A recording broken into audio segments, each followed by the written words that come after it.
Last part of the cerebral cortex is just this, by the way, cerebral cortex that you're looking at here is the gray matter that's superficial. The last part of the cerebral cortex is the part that is difficult to see unless you pull the frontal lobe and the parietal lobe apart from one another and then look in, and there's more cerebral cortex in there. That area is called the insula. Notice that you can't see it unless you pull those two apart.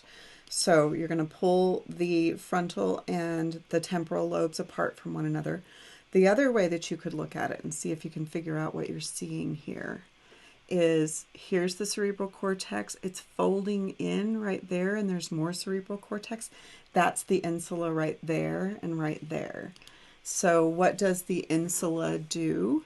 It's deep to the lateral sulcus, and its function is a few things. First of all, taste occurs in there, like your gustation.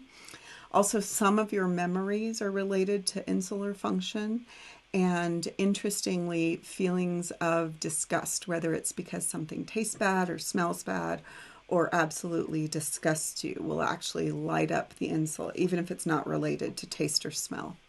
Okay, so the last thing I want to talk about with the cerebral cortex is, what about this stuff that you always hear about right brain versus left brain? Is that a thing? Is that true? Or is it truthy? So you've probably seen this meme before.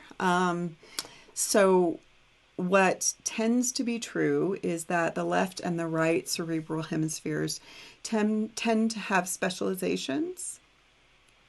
But most of us, of course, have functional left and right cerebral hemispheres. So the other thing is that in about 20% of people, the left stuff is flipped onto the right and the right stuff is flipped onto the left. So even if this were true, it would only be true in about 80% of people. But what this is trying to show, and is based on some truth, it's just more complicated than this.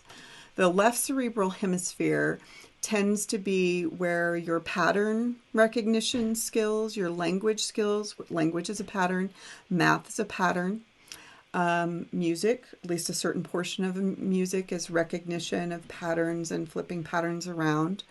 So the left portion of the brain, like this says, I'm a scientist, a mathematician, I love the familiar, I categorize, I'm accurate and linear.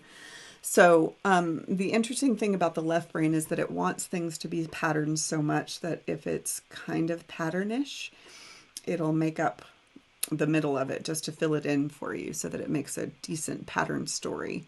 And then the right cerebral hemisphere is more involved in visual spatial creativity. It's also where you recognize and respond to facial expressions and inflections in voice. So the left side produces the words, the right side interprets and responds to the emotional content of the words. So if you have a left side disorder, you can maybe not speak, and we saw two different kinds of aphasia. If you have a right side disorder, maybe you say the words, but there's no emotional content in the words, or you don't understand the emotional content other people are saying. So this is only kind of true because what's true is variation between people is very common. Women seem to have a lot more overlap between left side functionality and right side functionality.